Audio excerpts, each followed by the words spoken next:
Hi friends, it's Teacher Erica.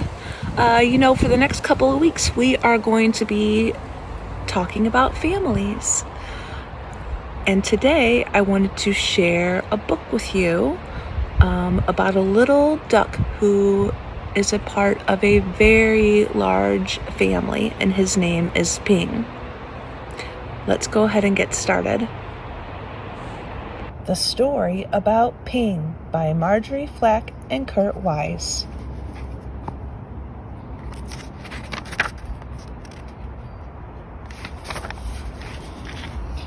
Once upon a time, there was a beautiful young duck named Ping. Ping lived with his mother and his father and 2 sisters and 3 brothers, 11 aunts, 7 uncles, and 42 cousins. Their home was a boat with 2 wise eyes on the Yangtze River.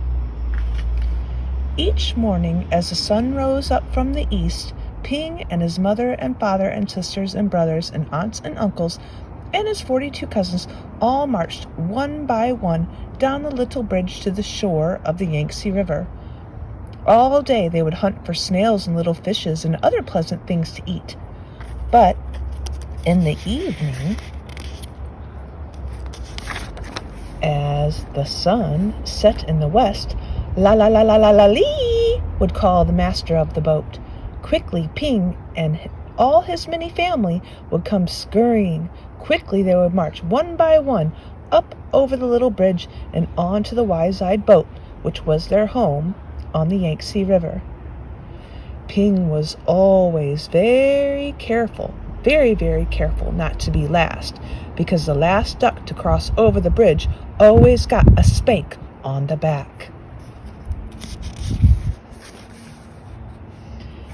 But one afternoon, as the shadows grew long, Ping did not hear the call, because at that moment Ping was wrong side up trying to catch a little fish. By the time Ping was right side up, his mother and his father and his aunts were already marching one by one up over the bridge. By the time Ping neared the shore, his uncles and cousins were marching over, and by the time Ping reached the shore, the last of his 42 cousins had crossed the bridge. Ping knew he would be last, the very last duck, if he crossed the bridge. Ping did not want to be spanked. So he hid. Ping hid behind the grasses, and as the dark came and the pale moon shone in the sky, Ping watched the wise-eyed boat slowly sail away down the Yangtze River. All night long, Ping slept near the grasses on the bank of the river with his head tucked under his wing, and when the sun rose up in the east, Ping found that he was all alone on the Yangtze River. There was no father or mother or sisters or brothers, no aunts or uncles, and no 42 cousins to go fishing with. So Ping started out to find them, swimming down the yellow waters of the Yangtze River. As the sun rose higher in the sky, boats came, big boats and little boats, fishing boats and beggars' boats, houseboats and raft boats, and all these boats had eyes to see with, but nowhere could Ping see the wise-eyed boat, which was his home. Then came a boat full of strange, dark fishing birds. Ping saw them diving for fish for their master. As each bird brought a fish to his master, he would give it a little piece of fish for pay. Closer and closer swooped the fishing birds near Ping. Now Ping could see shiny rings around their necks, rings made of metal so tight the birds could never swallow the big fish they were catching. Swoop, splash, splash, the ring birds were dashing here and there all about Ping. So down he ducked and swam under the yellow water of the Yangtze River. When Ping came up to the top of the water, far away from the fishing birds, he found little crumbs floating, tender rice cake crumbs, which made a path to a houseboat. As Ping ate the crumbs, he came nearer and nearer to the houseboat. Then Splash! There in the water was a boy, a little boy with a barrel on his back, which was tied to a rope from the boat, just as all boat boys on the Yangtze River are tied to their boats. In the boy's hand was a rice cake. "Oh, oh!" cried the little boy, and up dashed Ping and snatched at the rice cake. Quickly, quickly, the boy grabbed Ping and held him tight. "Quack, quack, quack, quack, quack," cried Ping.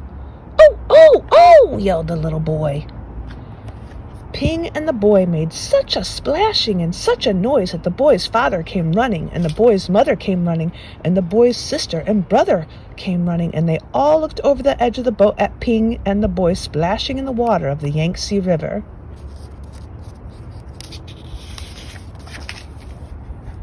Then the boy's father and mother pulled at the rope which was tied to the barrel on the little boy's back. And they pulled, and up came Ping and the boy onto the houseboat. "Ah, a duck dinner has come to us," said the boy's father. "I will cook him with rice at sunset tonight," said the boy's mother. "No, no, my nice duck is too beautiful to eat," cried the boy. But down came a basket all over Ping, and he could see no more of the boy or the boat or the sky or the beautiful yellow water of the Yangtze River. All day long, Ping could only see the thin lines of the sun which shone through the cracks in the basket, and Ping was very sad. After a long while, Ping heard the sound of the oars and felt the jerk, jerk, jerk of the boat as it was rowed down the Yangtze River. Soon the lines of sunshine which came through the cracks of the basket turned rose color, and Ping knew the sun was setting in the west. Ping heard footsteps coming near to him. The basket was lifted quickly, and the little boy's hands were holding Ping. Quickly and quietly, the boy dropped Ping over the side of the boat, and Ping slipped into the water, the beautiful yellow water of the Yangtze River. Then Ping heard this call, "La la la la lee!"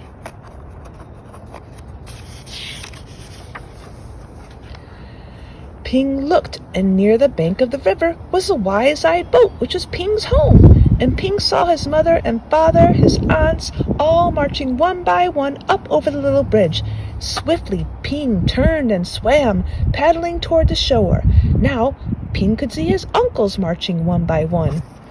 Paddle, paddle, Ping hurried toward the shore. Ping saw his cousins marching one by one. Paddle, paddle, Ping neared the shore. But as Ping reached the shore, the last of Ping's 42 cousins marched up over the bridge, and Ping knew he was late again. But up marched Ping, up and over the bridge, and spank came the spank on Ping's back.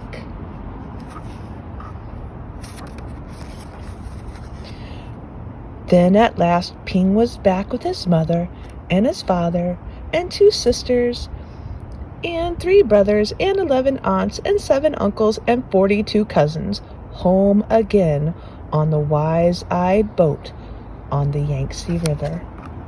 The end.